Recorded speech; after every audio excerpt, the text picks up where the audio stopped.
Hello, you wonderful people, and welcome to another episode of Super-Fanta-Fi. This being a show where it's about TV shows of the supernatural, fantasy, and or science fictional genre. For today's episode, I'm going to talk about the latest episode of American Gods. A great episode. A lot of really interesting things went down in this episode, so let's break it down.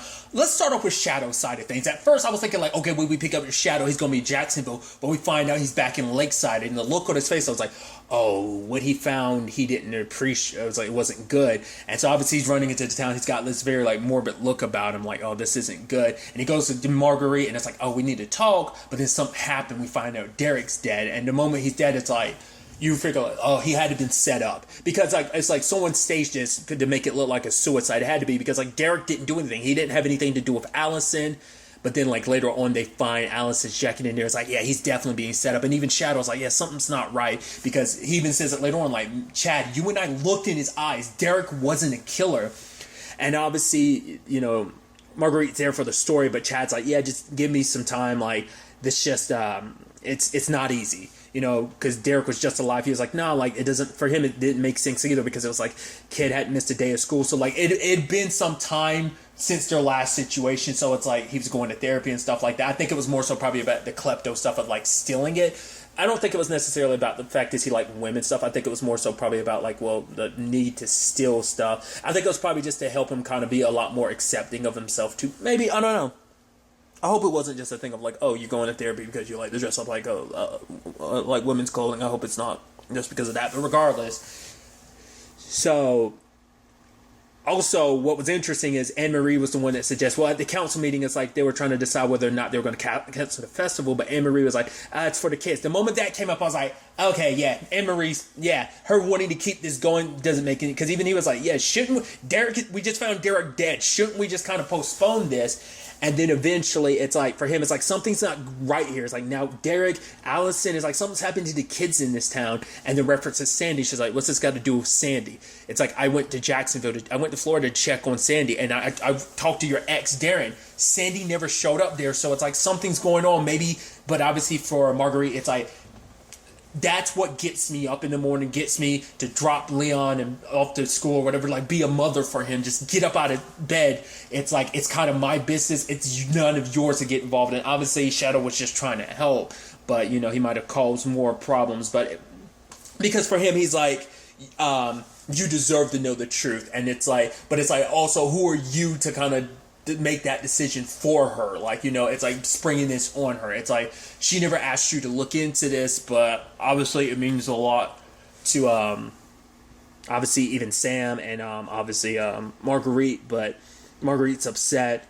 So Shadow's kind of now obviously back in his own place. He looks at the books because his powers are drawing him to the book. He looks through the books. He starts counting it up. There's one person around the same time, near the end of December. He looking back through it. Every couple years, there's been mass disappearances. I mean, not mass disappearances, but there's been a mass of disappearances.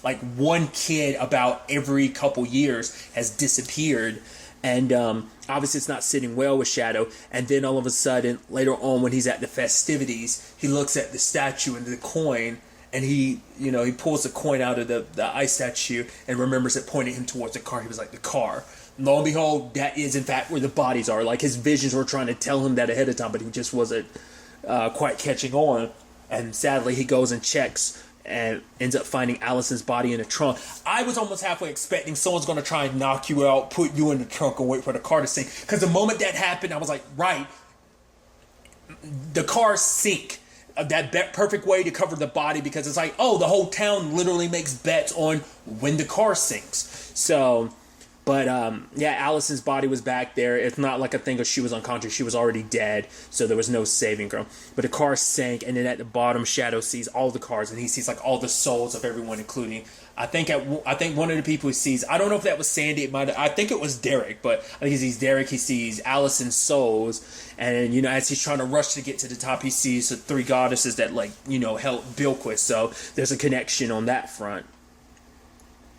But when he kind of snaps to it, because obviously he was having a dream about Marguerite of oh man, it's oh babe, relax, I just got home from work, it's good, because I think he's a trainer.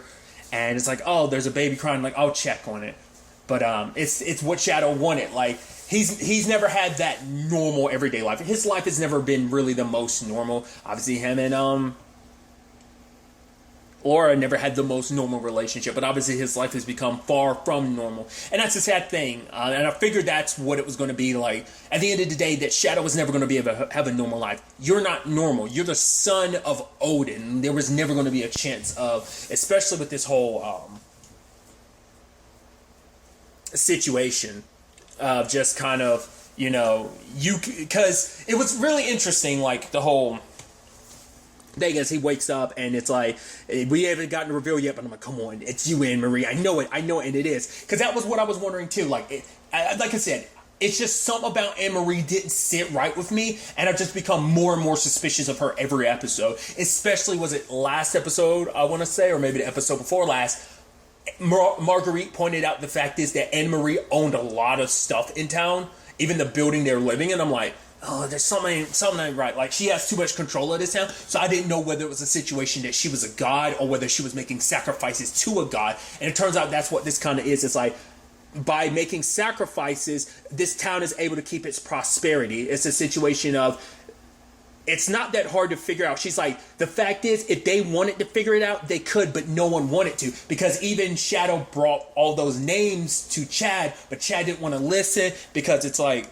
one dead kid's enough. But it's like, for him, it's just, it's been one thing after another. And it's just like, because no one wants to admit what's going on because it gives them peace and prosperity. So they're just kind of willing to ignore a couple things. Because it's like, really, this town isn't that great if kids are just like disappearing every couple years and no one's acting like it's a thing. Like, this is a pretty obvious pattern. Like, as a cop, Chad should have realized it, but it's a thing of, but I think Chad probably took notice of that. And I don't know what it, maybe it's like Anne-Marie had some connection to these kids. We don't know how Chad ended up figuring it out, but he ultimately did and showed up at Anne-Marie's place. It was really interesting too because it's like, oh, she knows exactly who Shadow is, because it's not like oh, I have no idea what you are. It's like, no, your father, I owed your dad a debt, so he came to collect it. So she's like, the moment you came to town, I figured something like this would happen, but I owed your dad a debt, so I didn't have much choice. So obviously it makes you wonder, Wednesday had to have sent him here on purpose. Now, whether it was to unravel all of this, whether it was actually meant to be a place to keep him safe, because as long as he was in Lakeside, he'd always be protected because the place had Anne-Marie as its protector. Now, I said God, but we don't know for sure that she was a god. You can only assume she was a god, but she was, because she said it was a reference to Norse traditions. And then they had cut back to it earlier, like from earlier, I wouldn't say it wasn't even earlier this season, was it? It was like a couple episodes back, whatever the case may be, of like those guys coming and killing the indigenous people that were there. And like the final person they ended up killing was like that little girl, and they were making a sacrifice, and that ended up being the foundation of Lakeside. So she's the god that they made sacrifices to all that time ago. And it's like, you know, they kept making sacrifices in my name, so I had to kind of cover things. So it's like, this is her, you know, it's a little self-satisfying, I think, to a certain extent too, that like, hey, I'm the one behind everything. It's like, well, it became a part of the Norse tradition, but it's also like, hey, this is what these people want. So, you know, a kid or so has to disappear like every few years. These people get to keep their lives. Obviously, they don't care too much. I get what I need because of the sacrifices and worship to a certain extent, but they get what they get as well. But Chad showing up, popping bullets in Anne-Marie, but it's not working. He's like, what's going on? Shadow seeing the knife. And once again, I don't know what you necessarily call that power of his. I don't know if there's like a, I guess it's like a sight. I guess is what we're kind of, I guess it's almost like a third eye type of thing, because he's able to see things, like he has visions or foreshadows a lot of stuff, because remember, his powers pointed him towards the date, because even Anne-Marie brought it up again. It's like, oh, you got the exact time, 7:25 p.m. Like you nailed it. So it's like, obviously his powers have been leading him the entire time. So it's like a third eye. It's definitely a power of sight, but also it's like, well, what does that necessarily translate over to his power to make it snow too? So, you know, I'm so curious to find out like what the full scale of what Shadow's capable of. We're only getting little bits here and there of what he's capable of, but I think that's so fascinating. But, you know, Shadow ended up seeing the knife necessary, the one that started, like, you know, the sacrifice. I don't know whether it's because the knife was used in a sacrifice, so it's necessary in that manner to kill Anne-Marie, because it's like, this knife was used as the first sacrifice to summon Anne-Marie, so it has to be the knife used to be her undoing. It can be the only thing. It was a knife used in sacrifice, and it can be used in her death. And she started, like, her blood turned to fire and was burning the whole place down. I'll even Chad be like, I shot her, and Shadow's not saying anything, because it's like, dude, you don't want to know. I'm surprised he'd even just straight up say that. You don't want to know what this situation is. So how he explained that, how any of them explained it, is just going to be Chad being like, yeah, Anne-Marie was behind the murders. We'll just leave it at that. If I explain what I explained, it's going to look and sound crazy. It's like, so we'll see. Eventually, they're going to have to drain that lake, or at least bring up the cars from that lake and find all the bodies to know. Because also the other thing, too, is like, Anne-Marie's the one, remember, she suggested it from the beginning, because it's like, right, she's the one that sets up the cars. Which is even sadder, because remember, Shadow was like there when the car was going by the first time. So it's so interesting, because she's the one that suggested it to him. It's so weird that you would be the one to suggest it to him, and that's your whole shtick, that's your thing. Like, why would you point that out, the Shadow? Because I guess for her, it's like, well, you enjoy life here, what I'm kind of giving you. But actually, now that Anne-Marie is gone, that prosperity is gone, and, like, obviously now the truth is known, Marguerite's not staying around, she's actually leaving. And so I think it's like, it's the thing of like, can this town really sustain and hold together, because it was built off the foundation of so much damn blood and sacrifice and death, that it's like, which is also messed up, because she's over there like consoling, like, I think it was like Derek's mom or something like that. Like, she's there to kind of console people, and like, oh, who knows anything, and it's like, you're responsible for everything. That's, I mean, to be fair, like, what do they always say, like, killers come back to the scene of the crime type of situation. But it's like, makes it even more jacked up, considering she's kind of like the heart and soul of the town to a certain extent, both literally and figuratively, in more ways than one. But yeah, for Marguerite, once again, it's that denial, which we've kind of gotten a lot of that too. Like, people in their grief are, you know, in denial, because her and her ex were in an argument about, like, oh, you know, he wanted custody or wanted opportunities to see both his children, but Sandy overheard her say, like, you'll never see them again or something like that. Sandy left, and she assumed he went to go live with Derek, Darren, her ex, but the more time went on, she needed and started to believe that. She halfway believed it before, but given enough time, she needed to believe it, because if she could have gotten in contact with Darren herself, but she never chose to. And I'm guessing Sam did the same thing, like, out of respect to Marguerite, to her sister. It's like, I don't want to put you in that situation of, like, I don't want to hurt you, so I'm not going to, like, pick at this scab that is pretty obvious. But it's a sad situation. She was just in denial, because she figured it meant something had happened to Sandy, but she needed to believe, like, no, he's living with his dad, and Shadow telling her the truth broke that illusion, you know? So it was just, like I said, it's that complicated thing of, like, is it better to tell someone the truth? The truth it's not always nice, and it's sure as hell not always pretty, but, you know, sometimes it is necessary for people to know so they can move on, so. And obviously, Shadow's trying to give back the car, but she's like, no, it's yours. Just keep it purple. And he's like, okay. Because obviously she's going to Milwaukee, which she's like, oh, obviously there's this bookstore, and she's like, if you're ever there, and it's kind of like, yeah, and it's like them having to say goodbye is kind of a shame. But like I said, I'm so curious. Like, I don't think Shadow's going to be staying in Lakeside, and I think he's leaving. But also, I'm also curious, like I said, what the rest of the town folk are going to do, like, knowing, like, oh, Anne-Marie was behind that, or does Chad just not acknowledge that? Like, I'm assuming because of the way Marguerite was like, oh, leaving and packing, it's like, can't stay in this town. It's too much of a reminder, because Sandy's gone, along with a lot of other people. Derek's fake suicide, Allison being there. It's like, no, like, I don't know. This town might eventually get abandoned, or maybe people decide to stay there. Well, without her bringing peace and prosperity, like, obviously there's going to be a lot of stuff that naturally befalls that town anyway, but that's just, that's an interesting development on that front. Like I said, I've been thinking it was going to be Anne-Marie for a while, but it's still nice to be like, wow, to have that kind of play out the way it did. So there's that side of things. Another side of things is the Wednesday situation. Cordelia's meeting up with Wednesday. She's like, I lost track of you. And she's almost like, you look like shit.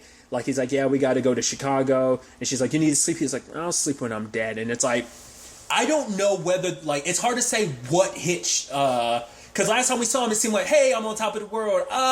Your obligation to me is done, my boy. But I think it's also because he knew that, like, either he knew what was coming down the road, which we'll get to later, or it's just everything. Like, Demeter, what happened there, killing Tyr, regardless of the situation, that is probably one of your oldest friends, and knowing the circumstances behind it, like, probably he seemed like he was in good spirits last episode after killing Tyr, but maybe that was just a front. But like also kind of, oh, your obligation to me, you're done, Shadow. Go live your life, be free. I'm proud of the man you become. Like, it's hard to say what was going through his mind, but like you've never seen him this low. And even like Chernobog come like, oh, come on, dude, fuck you, fuck me. Why are you in here? It's like, well, I don't have Zarya here to kind of give me a, backhanded, welcome or whatever. So I also told Cordelia that there's a goddess on the roof who has a tendency to kiss my employees. I'm like, that's true.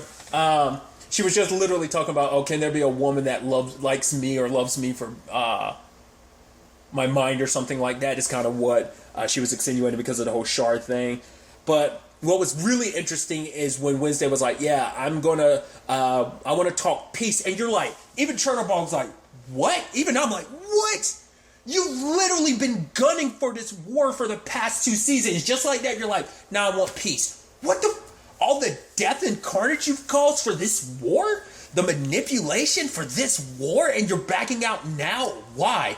Is it just because realizing that, I guess, Demeter and Tyr were, along with all his followers that got sacrificed, maybe it's like all that has, all this pain and death has been a byproduct of me being the war-hungry warmonger that I am, So maybe it's like, I need to change things. I'm not as, I guess he lost his spark as a god of war, which is interesting because obviously Tyr kind of kept his to a certain extent, but I guess it's like I said, he seemed like he was on top of the world. I don't know if there's something that happened in between the episodes that we didn't get to see, but it's like he was just kind of like not the usual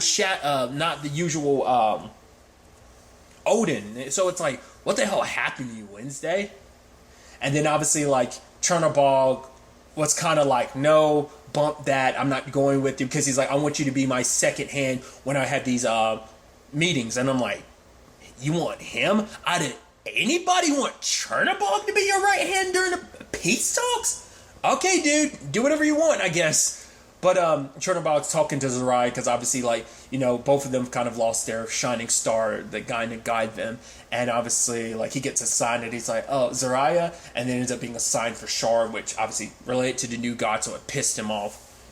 Because for him, it's like, we are the old gods. They're the nothings. Like, if we, accept peace from them, we're going to fade away. Like, it's going to be the death of us. Like, our believers are going to stop believing in us. And, once a god's no longer believed in, they fade away. And there's no coming back after that death. So, which we'll get to later. But when it was all said and done, though, during the peace meet. And once again, he's also brought Cordelia on, which Cordelia was like, yeah, I've started noticing pattern. We show up the people, your old friends' places, they don't like you, they're not going to help you, and then you eat their food. And it's like, do you ever wonder, what happens when this doesn't work? And immediately, Chernobog comes through, I'm going to help you when I wake up. And it's like, oh, it works out. And it's like the bonding moment between him and Cordelia. That's why I'm like, is Cordelia one of your kids? Are we going to find that out? I don't know. But obviously they have their meeting, because obviously it's hey, Mr. Wednesday, not Mr. Wednesday, Mr. World, repping that OG face again, which I also thought was interesting too, when he was stopping by the technical board being like, oh, we should go on basically vacation, just you and me. It's like, how does that sound? But we saw last episode the technical boy already broke out, so he was waiting for Mr. World to leave, and it's like, hey, let me attack your faceless cretins, and you're going to help me find Artifact 1. We'll ultimately have to wait and see where things kind of go on that front. But Mr. World doesn't plan on accepting this peace treaty, because it's like, oh no, you have two options. You can live and disappear to whatever corner of America you want, and that's fine by me, or we basically kill you. Because either way, you die. Either you die by our hands, or you die a slow death as you disappear and people forget all about you. Because obviously, it's the new age of like the old gods are forgotten. We are the new ones in charge with the Shard program. We're going to be getting prayer and, belief from people in a new way. Because they were even talking about it, like 9 million people have already subscribed and just already with this app in just one day alone. So it's already kind of running up the chart. So belief is going to be up the wazoo. It's going to help them in the long run. So, but like I said, even despite everything, Chernobyl was like, if you're not going to fight, I will rally up the old gods and we will fight, because he's like, I'm not giving up. So, like I said, you just see Odin so downtrodden, like he's giving up, and I'm like, what is this all about? Like I said, everything I've thrown out before, Demeter, tier, speculation, I'd assume they're the biggest part because those are the most recent things that happened, and I think it maybe just it's all made him kind of look back at himself in the mirror, and it's just what he's lost and given up. I think it's finally struck him. I don't know. Maybe he had some grander plan and design. I don't know. On the other side of things, we have, which is like, oh, so sadly Salim isn't with her, but Liam is, and it's like, hey, and he's got his coin and he's so happy, and she's like, stop flipping that coin around. It's like, for one, it's her coin, but also it's just a reminder of Sweeney no longer being around. But it's like, all right, so I'll train you with the spear, because it's not going to be that easy. So he's teaching her all the spear moves, which are getting a little close, which I'm sure is kind of like weird, because it's like, oh, him being a leprechaun too, it probably just makes you think about Sweeney.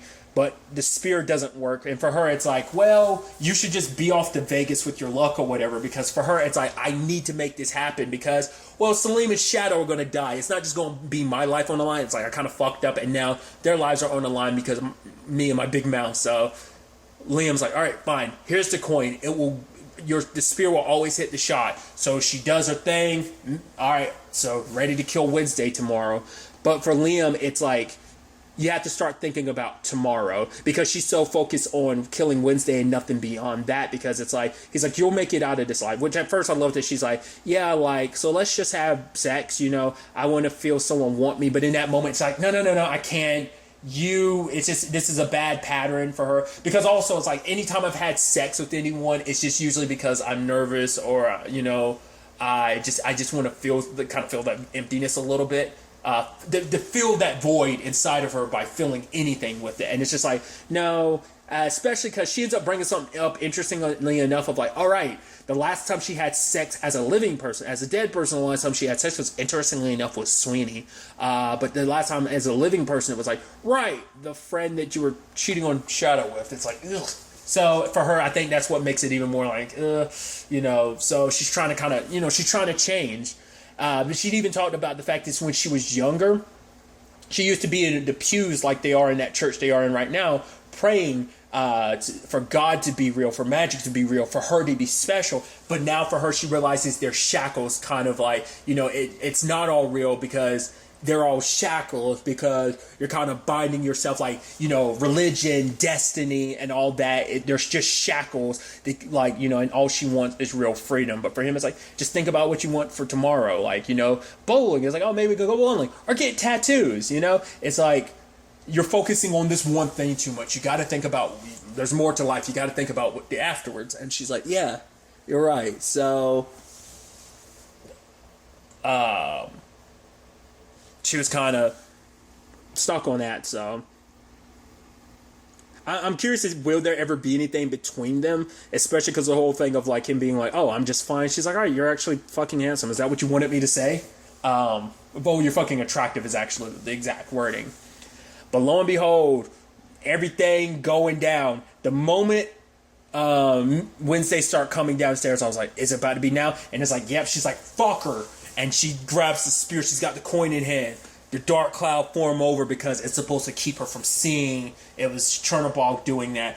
And in that moment, she's got the spear in hand and she's throwing it. And I thought maybe Chernobyl was going to try and swing the hammer and knock the spear out of the air, but he tried to go for Laura's head. Luckily, Doyle grabs her, puts it to the ground. It's like, he can still smash you. This can't be good. And in a moment, like, she's getting grabbed up. She tosses a coin. Doyle grabs it just as Chernobyl hits him. I think the whole thing is kind of like, okay, in that moment, like, he got his luck back, so it didn't do as much damage, but we see he gets flung into the horde. And so, granted, how that's all going to play out is going to be interesting. Once again, he brought up the fact is going inside of another Leprechaun's horde, it's bad, but I'm wondering, is there going to be ramifications for him doing it a second time? Not unless that was his own horde he was going into. I would assume with it being Mad's coin, like, it can only, like, empower, it can only lead him to Sweeney's. Like, with his original powers being gone, he's basically taking what was originally Sweeney. So beyond that, he doesn't have a horde of his own anymore. That the horde he goes to is Sweeney's alone. I don't know. Not less. I'm wondering. Like I'm saying, I'm wondering, or is your horde tied to your specific powers, or can he actually go to his horde and Sweeney's or any horde? You know. So now he's going in there twice potentially. Like, I wonder if there are ramifications for that.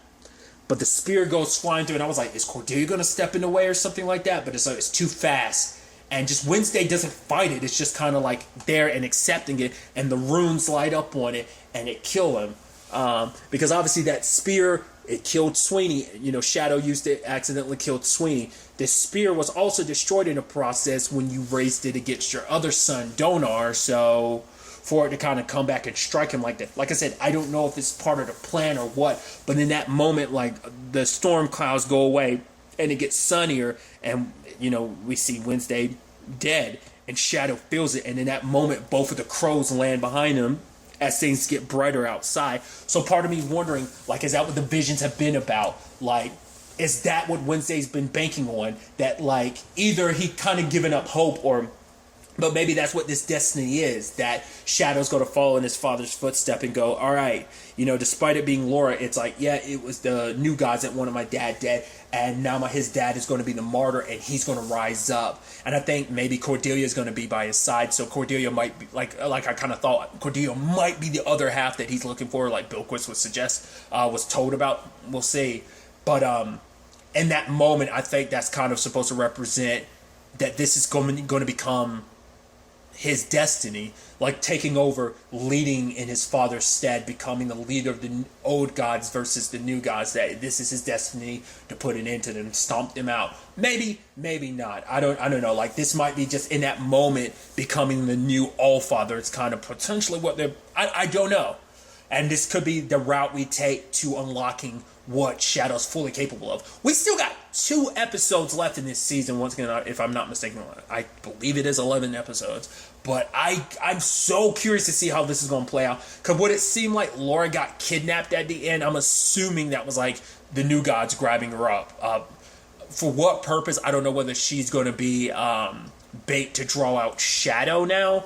Maybe that's what that's supposed to be. I don't know. But like I said, it's symbolic, being like the 2 crows behind him. It's like, well, we're kind of yours now that your dad's dead. Or maybe it's supposed to be, we're here to tell you your dad's dead. Like, Shadow could feel it the moment he got pierced. So that's what I'm like.